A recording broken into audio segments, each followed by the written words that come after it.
અતિશય ગર્વ અનુભવું છું.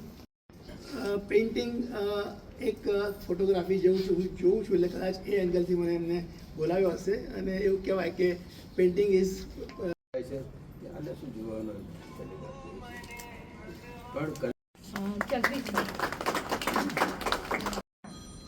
ચેરિટી શો પણ કરી ચૂક્યા છે. 30 જેટલા નેશનલ. મને એક આનંદ કઈ વાતનો છે ખબર છે? આ જે સાયલેન્ટ મોડ છે ને એમાં આપણે શું સાંભળીએ છીએ? સાંભળતા આપણા મનને જ્યારે સાંભળશો ને તો સરસ વાત બની શકે છે. ગૂગલના જમાનામાં ટેકનોલોજી સાથે આજે 4 ગુરુઓને અહીંયા ઊભા કર્યા છે ને એ અભિનંદનને પાત્ર છે. મારી મને રહેવાની સગવડ એમને કરી આપી હતી અને હું તેરા આખું ફર્યો છું. મારી દીકરી આર્કિટેક્ટ છે. તેરામાં પહેલી વાર ગઈ મને દીકરી એવું કીધું, પપ્પા તેરા બહુ સરસ છે. પણ મેં એમને વાત કરી, બેન તેરા નલી અને તેરા, મને કે જાઓ કાલે હું સગવડ કરી દઉં છું. અને કોઈને ખબર નહીં હોય, યુટ્યુબ પર મેં મૂકેલી છે. અઢળક કામ લઈને અર્લી મોર્નિંગ 6 o'clock મને આવું છે તમારા ત્યાં સ્ટુડિયો પર. મને કે સિલેક્શન કરી આપો. મેં ડન. સિલેક્શન કરીને મેં એક ડોક્યુમેન્ટરી બનાવીને મેં કામ વિશે વાત નહીં કરું. કામ તો મને ખબર છે કે કઈ રીતે કામ થયું છે. બંને મિત્રોએ સરસ વાત કરી.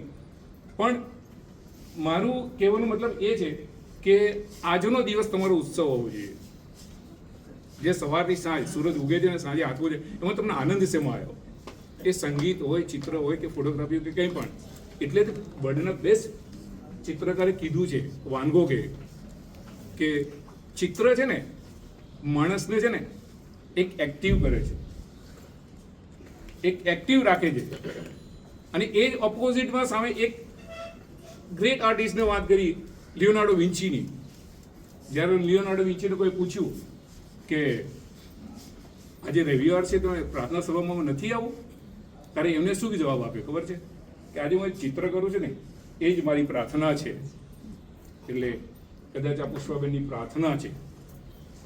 અને જે પુષ્પાબેનની જે પ્રાર્થના રૂપે જે સરસ મજાનું કામ મૂક્યું છે ને એમાં તમે ઇન્વોલ્વ થઈ રહ્યા છો.